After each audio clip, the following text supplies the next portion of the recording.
Bom dia, igreja! A paz do Senhor! Leitura bíblica de hoje para darmos continuidade às nossas séries de domingos referente a Provérbios. Nós vamos estudar hoje o capítulo 2 de Provérbios. Vamos bater ponto a ponto o que Salomão quis dizer para nós, para o seu filho e para nós no dia de hoje, que podemos acrescentar e aprender referente à sabedoria. Provérbios é um livro exclusivo somente de sabedorias, aos quais podemos pegar atitudes para a nossa vida, acrescentar e assim viver de forma diferenciada. Vamos iniciar com uma ilustração. A imagem do mapa do tesouro e o campo minado. Imagine que você está numa zona de guerra. De um lado, há um campo vasto cheio de minas terrestres enterradas. O caminho dos maus e da mulher adúltera. Do outro lado, há um caminho seguro que leva a uma fortaleza inexpurgável, cheia de provisões, cheia de providência, cheia de amor, que é a vida com Deus. Você tem um mapa nas mãos, a Bíblia Sagrada, ou a sabedoria. Ela funciona como uma estrutura de causa e efeito. Se eu fizer isso, Deus fará aquilo.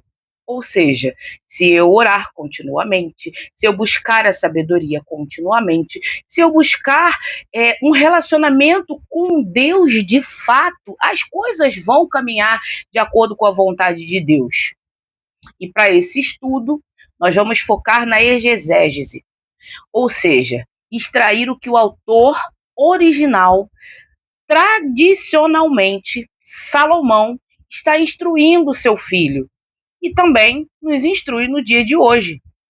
E o que ele quis comunicar aos seus ouvintes originais, dentro de um contexto de uma sabedoria. Vamos pegar nossas sagradas escrituras e começar a ler Provérbios capítulo 2. Meu filho, se você aceitar as minhas palavras e guardar no coração os meus mandamentos e der ouvidos à sabedoria, e inclinar o coração para o discernimento, se clamar por entendimento e por discernimento, gritar bem alto, se procurar a sabedoria como se procura a prata e buscá-la como quem busca um tesouro escondido, então você entenderá o que é temer ao Senhor e achará o conhecimento de Deus, pois o Senhor é quem dá a sabedoria. De sua boca procedem o conhecimento e o discernimento. Ele reserva a sensatez para o justo, como um escudo protege quem anda com a integridade, pois guarda a verdade do justo e protege o caminho dos seus fiéis. Então você entenderá o que é justo, direito e certo, e aprenderá os caminhos do bem, pois a sabedoria entrará em seu coração e o conhecimento será agradável à sua alma. O bom senso o guardará e o discernimento o protegerá. A sabedoria o livrará no caminho dos maus, dos homens de palavras perversas, que abandonam as veredas retas para andarem no caminho das trevas. Têm prazer em fazer o mal, exultam com a maldade dos perversos. Andam por veredas tortuosas, no caminho se extraviam. Ele também o livrará da mulher imoral e da pervertida que seduz com suas palavras, que abandona aquele que desde a juventude foi o seu companheiro e ignora a aliança que fez diante de Deus. A mulher imoral se dirige para a morte, que é a sua casa, e os seus caminhos levam às sombras, os que procuram jamais voltarão, nem tornarão a encontrar a vereda da vida.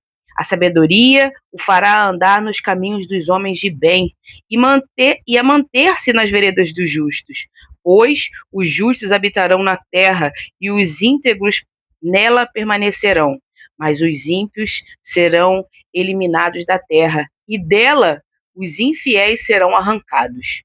Eita, Salomão desceu a lenha aqui, hein? E fecha e casa junto com o devocional que foi feito essa semana sobre o papel da mulher dentro da sociedade e dentro do lar e dentro da igreja. Acho que é praticamente o fechamento da semana. Mas vamos lá para a gente bater ponto por ponto, versículo por versículo, para a gente entender o que Salomão está falando e está nos orientando e nos instruindo a questão da sabedoria quanto às coisas da nossa vida, né? A condição e o esforço da busca. O autor começa estabelecendo que a sabedoria não é automática. Ela exige uma busca ativa e desesperada. Ou seja, nós vamos buscar a sabedoria. Não é a sabedoria que vem até nós é que vamos buscá-la com intensidade. Versículo 1. Se você aceitar e guardar. O autor usa verbos que indicam repetitividade ativa. Guardar aqui tem um sentido de entesourar, armazenar algo valioso para não perder. A intenção é mostrar que o ensino do pai não deve entrar por um ouvido e sair pelo outro. Ou seja, ouvir por aqui e sair por aqui como se não surtisse efeito. A sabedoria ela tem que ser guardada, ou seja, eu ouço, eu leio, eu aprendo as coisas do Senhor, guardo na minha vida e passo a exercitar. E é isso. Versículo 2. Der ouvidos e inclinar o coração. A imagem física de inclinar o ouvido sugere atenção máxima. No contexto hebraico, coração não é apenas o centro das emoções, mas da razão e da vontade. O autor está pedindo uma decisão racional de aprender. Tudo aquilo que você aprende, que você absorve, que você recebe de instrução e de ensinamento que seja proveitoso dentro das Sagradas Escrituras e até mesmo fora do contexto bíblico, a gente administra e sente. E aí a gente começa a praticar. Entende? Versículo 3. Se clamar e gritar. Aqui a intensidade aumenta. Não é apenas um desejo silencioso, é um pedido de socorro. O autor quer passar a ideia de dependência. O aluno deve reconhecer que não possui discernimento natural e que precisa pedi-lo. Ou seja, Deus é o dono da sabedoria. Por Deus ser o dono da sabedoria, nós, como servos, vamos pedir a Ele essa sabedoria. E junto a Ele, nós vamos aprender e discernir aquilo que realmente é bom para a nossa vida e aquilo que não é, aquilo que tem que entrar e aquilo que tem que sair, aquilo que entra e aquilo que sai. Nem tudo é proveitoso, mas dentro das Sagradas Escrituras a gente consegue absorver aquilo que o autor está passando ao máximo. Para quê? Para a gente buscar instrução divina e aprender realmente de Deus, daquilo que Deus quer passar para a nossa vida. E é isso. Quando o autor ele está falando aqui, quando Salomão ele está falando aqui que é para a gente clamar, gritar, é desesperadamente buscar pela sabedoria em Deus e em Cristo Jesus, que Ele vai nos dar. Temos a história de Salomão, que Deus perguntou a ele o que ele queria, e Salomão informou que queria a sabedoria, e foi dada para ele, além da sabedoria, muito mais outras coisas. É isso, minha gente. Vamos pedir sabedoria. Grita, esperneia, solicita, busca com todo o seu coração, com toda a sua força, com todo o seu entendimento. Vai cavando, vai catando cavaca, caindo, mas buscando sabedoria de quem realmente pode trazer algo para nossas vidas. Versículo 4. Como quem procura prata, um tesouro escondido. Esta é a metáfora central desta sessão da nossa análise.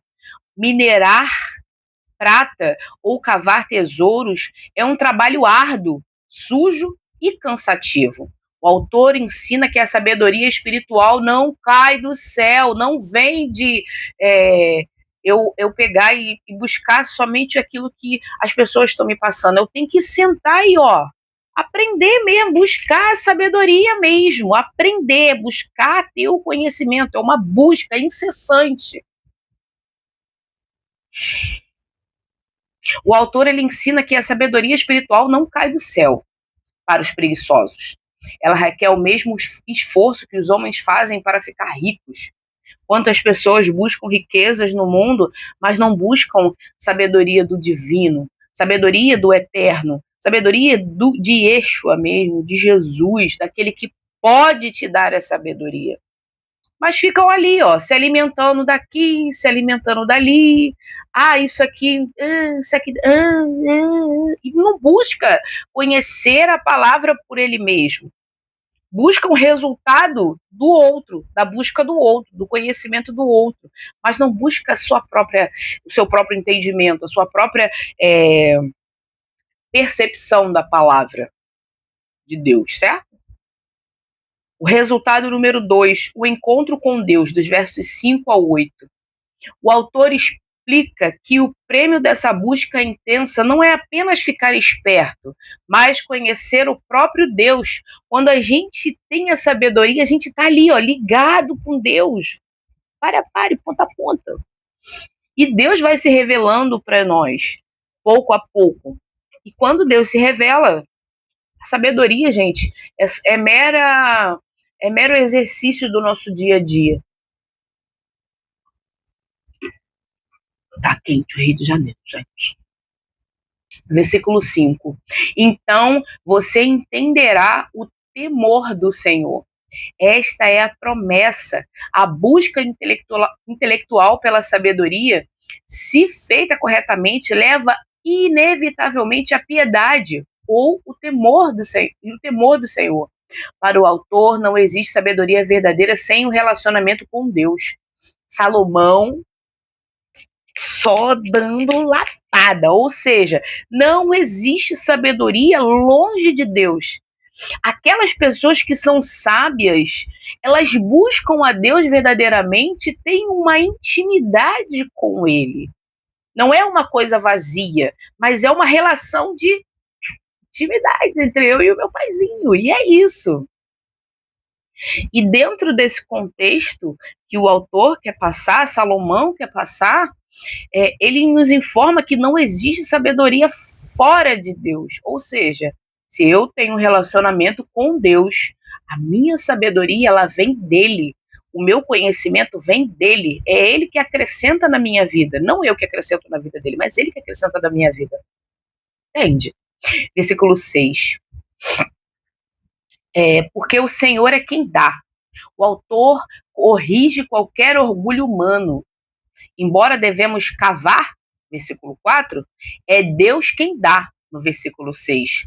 A sabedoria é, ao mesmo tempo, uma conquista humana e uma revelação divina. É um trabalho em conjunto. Eu tenho uma equipe ao qual eu preciso gerir e toda essa equipe ela anda alinhada no mesmo propósito. Ou seja, os meus propósitos e os propósitos da minha equipe são um só. Assim funciona a igreja. Dentro da igreja somos uma equipe. Não tem um maior, um menor. Estamos todos alinhados no mesmo propósito, que é o quê? Buscar a sabedoria divina, a sabedoria de Deus, para assim podermos ter uma vida diferenciada e uma busca diferenciada. Entende? Mas eu só vou ter sabedoria quando eu entendo que é por causa de Deus que eu vou ter a sabedoria.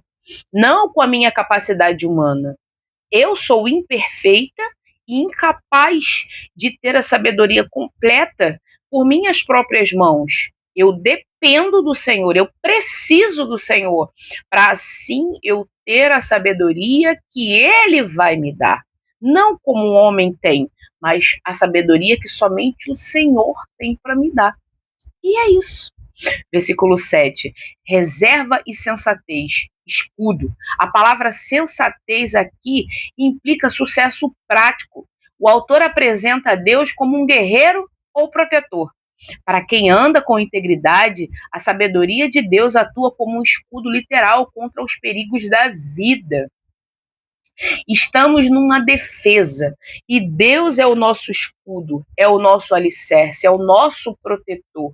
E quando entendemos que Ele é o dono que dá o conhecimento, que nos dá a proteção, eu passo a ter uma vida mais clara, mais nítida, com sucesso. O sucesso ele está ligado à vontade de Deus, está ligado diretamente àquilo que eu aprendo dele. É ele quem me dá o conhecimento, é ele que me protege, é ele quem cuida da minha vida. O próprio Deus. E não eu com as minhas mínimas, meus mínimos pontos de sabedoria. Versículo 8, guardar a vereda, protege o caminho. A imagem é de Deus vigiando a estrada por onde os seus fiéis passam. O autor quer transmitir segurança. Quem vive segundo a sabedoria de Deus está sob a supervisão divina constante. Quem me rege, quem me guia, quem governa a minha vida é Deus. E olha lá, e, gente, é tão extraordinário isso, porque quem atenta contra um filho de Deus, isso aí, você pode ser de carteirinha de carteirinha. Tenta alguém fazer algo contra um filho de Deus para ver o que acontece com a vida dessa pessoa. Já passei por momentos aos quais pessoas tentaram contra a minha integridade moral, contra a minha integridade física, e olha, a pessoa se deu foi muito mal. Então, Deus ele é o nosso protetor. Ele cuida das nossas veredas, das nossas estradas, mas é para isso eu preciso confiar nele, depositar a minha confiança, depositar o meu crédito nele. Vocês conseguem entender? Aqui é o próprio Deus falando, orquestrando a nossa vida. Você confia em mim? Como se Deus falasse assim, ó, ei, meu filho, você confia em mim? Beleza. Pode deixar que da sua vida cuido eu. Tá garantido. Mas é aquilo. A gente também precisa buscar a sabedoria de Deus. A gente precisa buscar relacionamento com Deus. Precisa buscar conhecimento e intimidade com Ele. Agora, se você ficar, Senhor, eu não quero saber disso não, poxa. Minha vida tá tão, né? Sabe como é que é, né? Eu não quero fazer essas coisas não. Na nossa vida, Deus, ele traça uma rota, ele traça um caminho e nós precisamos manter ali, ó, firme nesse caminho, aprendendo do Senhor, conhecendo do Senhor, botando em prática aquilo que a gente aprendeu, que não é só aprender, tem que praticar. E a prática vem com pessoas difíceis, com situações difíceis, não vem com sentar na varanda, olhar a chuva cair do céu e ficar esperando que as coisas boas aconteçam. Não funciona desse jeito. É na prática que eu e você conseguimos mostrar quem é Deus na nossa vida. E é isso. A transformação é interna dos versículos 9 ao 11.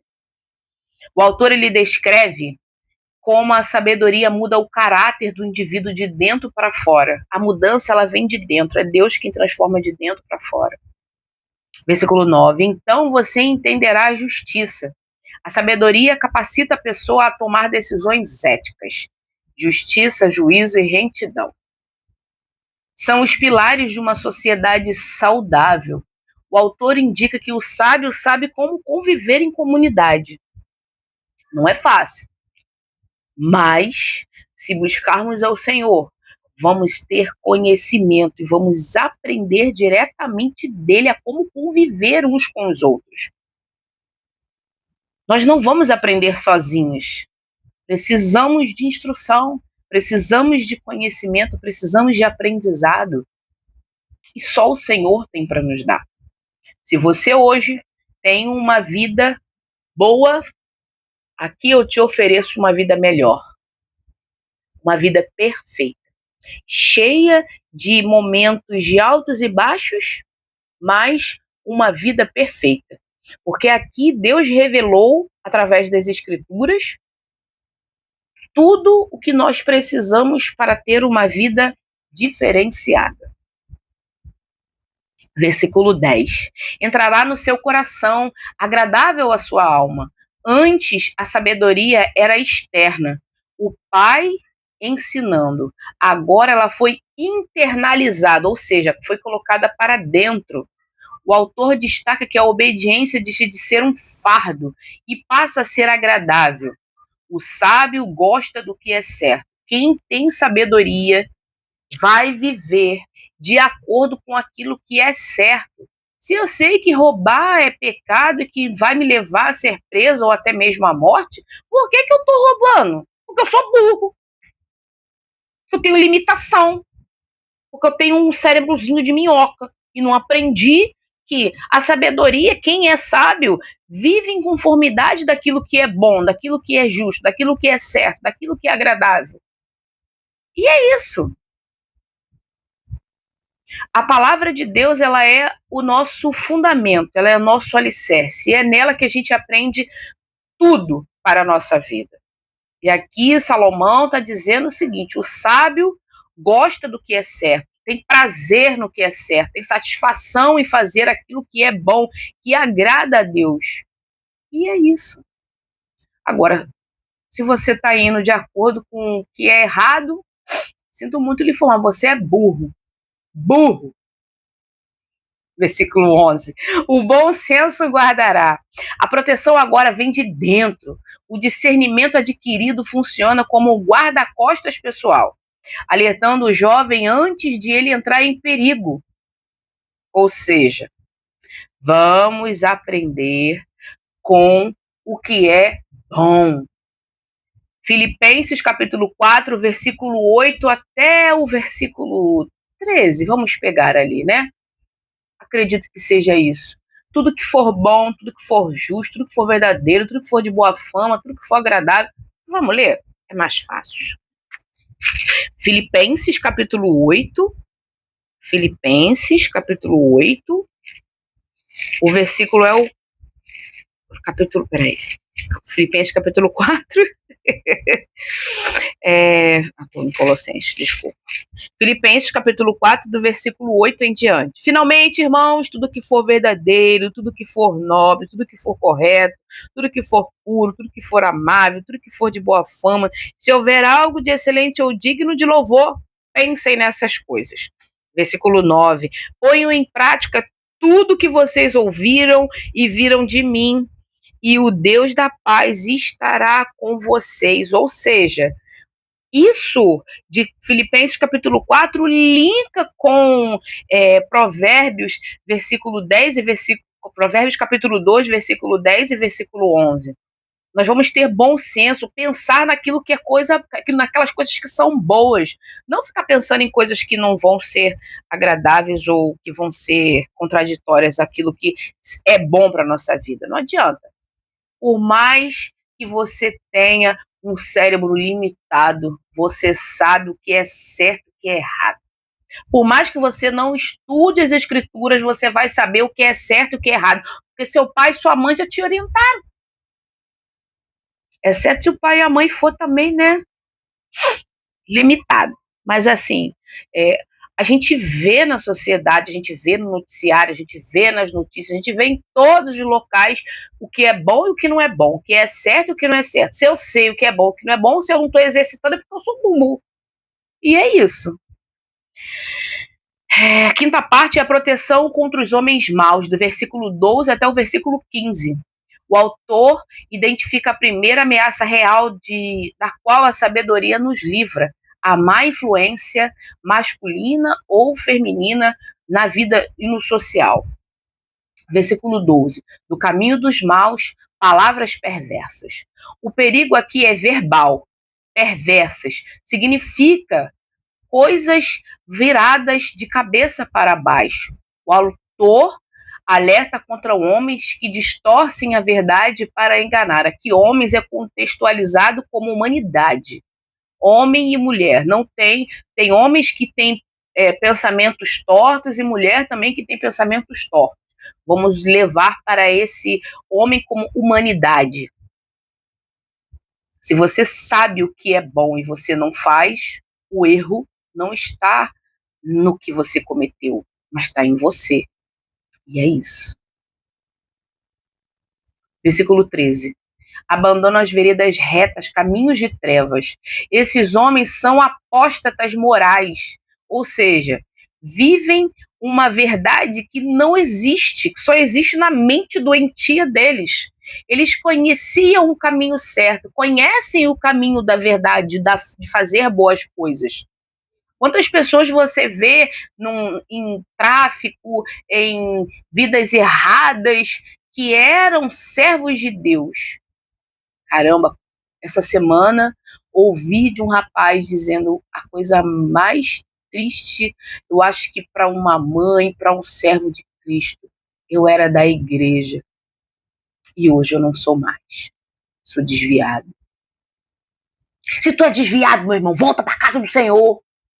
Tem jeito para tudo. Tem jeito para tudo, tem jeito para mim, tem jeito para todo mundo. O negócio é você sair dessa vida aí que você tá levando de erro. A não viver buscando veredas erradas, a estar nas trevas. Busque estar com o Senhor, busque voltar. É tão fascinante a vida fora de Jesus, com suas liberdades, com seus viveres, com suas coisas erradas que você acha que você pode fazer tudo porque você está longe de Cristo. Mas, na verdade, depois vem aquela ressaca moral. Não vou falar nem da ressaca de espiritual, vou falar da ressaca moral, ao qual você olha, você fala para você mesmo: poxa, eu estava no caminho certo e me desviei. Por que eu fiz isso? Mas não é o porquê você fez isso, meu irmão, mas é o quanto você tem a força para se levantar e voltar para os caminhos do Senhor. Vem, volta para Jesus. Sai desse mundo aí que não é teu. Teu lugar é na igreja, é com os teus filhos, é com os teus servos, é com os teus amigos, com os teus irmãos. Uns servindo os outros. Teu lugar é com Jesus. Tá perdido aí porque você quer. Porque você não quer se posicionar, tomar tua postura de servo de Jesus e assumir aquilo que ele tem para sua vida. Então volta para Jesus, meu irmão, enquanto é tempo. Ele te chama hoje. Ele quer você hoje. O dia de voltar para Jesus é hoje. O que passou, não tem mais como voltar. Mas é daqui para frente. Eita glória! Eles caminham no caminho certo, mas escolheram sair dele. O autor usa as trevas para simbolizar o perigo e o mal moral. Versículo 14 e 15. Prazer em fazer o que é mal, veredas tortuosas. O autor descreve a psicologia do perverso, do homem mau. Ele não apenas peca, ele se diverte com o pecado e com o caos. O aviso é claro: fique longe, pois o caminho deles é tortuoso, imprevisível e perigoso. Aqui, Salomão está te dando uma orientação. Ou você sai, ou você vai ser retirado, ou então não tem mais jeito. A morte espiritual, ela já existe. Está esperando só a morte física. Volte-se para Jesus e acenda a sua vida espiritual. Aquilo que o Senhor tem para te oferecer é melhor do que aquilo que o mundo tem te oferecido hoje.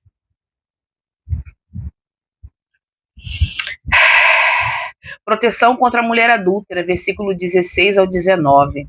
Segundo a ameaça, a segunda ameaça é a tentação sexual e a quebra de alianças. No contexto antigo, isso destruía famílias e linhagens. Versículo 16. A mulher alheia seduz com palavras. Alheia, ou seja, estranha. A outra, vamos dizer assim, refere-se à mulher que não pertence a ele e é casada com outro ou uma prostituta. Novamente, o perigo começa na fala sedutora, lisonjeira. É uma coisa mais ou menos assim: oi, tudo bem? Você vem sempre aqui? Nossa, seus olhos são tão bonitos. Sua boca é tão, tão bonita. Começa com falácias, palavras doces. Ela sabe como encantar com a voz. Fala mansa, fala baixo. E deturpa tudo aquilo que o Senhor tem para sua vida, cara. Volta para tua mulher. Sai dessa vida aí. Tá com a mulher errada? Vai ser cobrado, hein? Abre teu olho não pra tu ver. Salomão tá dizendo aqui. Ele foi o homem mais rico. Ele foi o homem que teve mais mulheres. Então ele tem propriedade para dizer. O pai dele se deixou seduzir por Betseba. Não como uma forma que ela tenha seduzido ele, mas ele olhou com olhos. E a mulher não era a mulher dele, ela era a mulher de Urias. Ou seja, ele tramou tudo para acabar com a vida do amigo. Volte-se para Jesus o quanto antes. Versículo 17. Abandona o companheiro da juventude e ignora a aliança. O autor define o pecado dela não apenas como sexual, mas como traição. Ela quebra o voto social com o marido e o voto religioso diante de Deus. O autor quer mostrar que ela não é confiável. Ou seja, a mulher que engana o seu marido, ela não é confiável. A mulher que engana o seu cônjuge que dorme do seu lado, ela não é confiável. Tu tá fazendo o que com ela? Se ela sabe que tu é casado e tá com você, e se você sabe que o homem é casado e tá com ele, tu é pior do que ele. E ele é pior do que, enfim, né? Versículo 18. Sua casa afunda para a morte. Uma imagem forte. Entrar na casa dela é como pisar em uma areia amaldiçoada que leva ao Sheol, ou seja, o reino dos mortos. O autor associa o adultério diretamente à autodestruição, a uma vergonha, uma coisa que não tem perdão. É diretamente para a morte. Versículo 19. Jamais voltarão. O autor usa uma hipérbole ou um exagero intencional. Hipérbole é o exagero da palavra para enfatizar o perigo. Dificilmente alguém se recupera totalmente, moral, social ou espiritualmente. Depois de cair nesse pecado profundo. É um caminho sem volta para a inocência perdida. Ou seja, Deus traçou um plano. Você, sua mulher, seus filhos. Se você sair desse plano para arrumar outros relacionamentos, o problema está em quem? Meu irmão? Vamos concluir aqui no versículo 20 ao 22. Dois destinos. O texto, ele fecha um contraste final sobre o destino dos sábios e dos tolos na terra. Versículo 20. Assim você andará. O propósito de todo o ensino é manter o filho na comunidade dos homens de bem. A sabedoria garante boas companhias. Versículo 21. Habitarão na terra. Na teologia judaica, a terra é a maior bênção de Deus. A terra prometida significa estabilidade, herança e bênção duradoura. Versículo 22. Serão eliminados e arrancados. O contraste violento. O ímpio não tem futuro. Ele é arrancado como uma planta, uma erva daninha. O autor finaliza com um aviso sério sobre o juízo divino. Ou seja, Deus entrará com provisão e providência na vida da sua mulher ou do seu marido que você trai. Se você trama contra o seu irmão, se você faz maldade contra aqueles que são inocentes, que são o povo de Deus, não adianta. Deus entra com provisão e providência. E é isso. E se você atentar contra um filho de Deus, aguenta o chumbo que é forte, que é firme. Se você atentar contra um filho de Deus, aguenta o rojão. Segura e compra o teu barulho. Porque a mão de Deus vai pesar na sua vida. Aquele que trama contra um inocente, filho de Deus. Ah, meu irmão, cuidado. Porque a mão de Deus, ela pesa. Dos versículos 1 ao 4, não basta ter um mapa no bolso. Você precisa abri-lo, estudá-lo com uma lanterna. Decorar os caminhos, se você decorar de cabeça, né?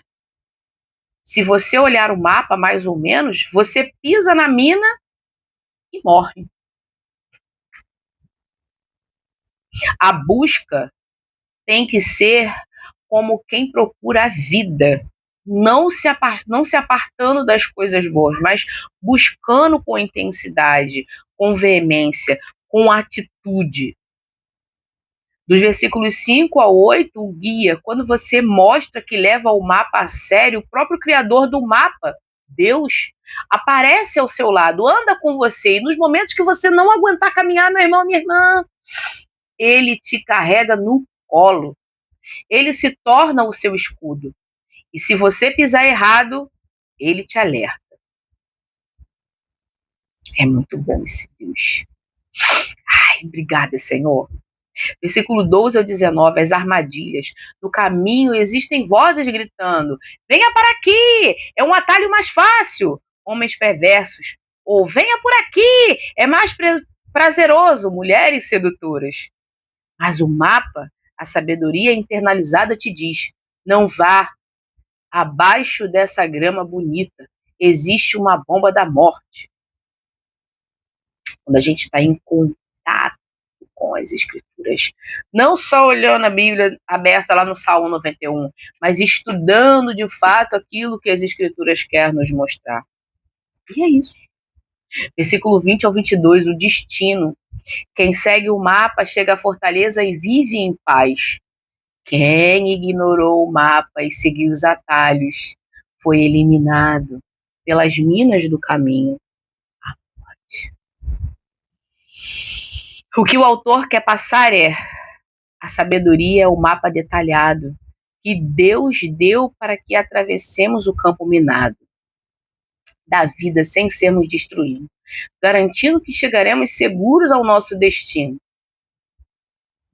Esse estudo ele fala sobre a visão de Salomão, a necessidade de urgência de buscar a sabedoria divina e não somente a sabedoria humana. Os atalhos da vida querem nos levar para a condenação e para a morte. Já a busca pela sabedoria nos leva a uma vida, a vida eterna, que está revelada através de Cristo Jesus. Amém? Vamos orar? Paizinho amado, querido Deus, graças te damos por mais um dia que se chama hoje, Senhor. Obrigada, Pai, por nos instruir na Tua palavra, por nos mostrar que não devemos seguir ao homem mau, ao homem perverso, e que não devemos nos deixar seduzir por mulheres que têm na sua vida o erro e o engano com palavras doces, mas que venhamos a ser, Pai, firmes e alicerçados na Tua vontade, no Teu querer, nas sagradas Escrituras, que venhamos a aprender do Senhor cada vez mais. Muito obrigada, Pai, por essa instrução, por esse ensinamento. Vamos cada vez mais nos dedicar, Pai, à busca da sabedoria que só o Senhor pode revelar, só o Senhor tem. Pai, muito obrigada por nos mostrar o caminho que é bom, que é justo, que é correto aos seus olhos.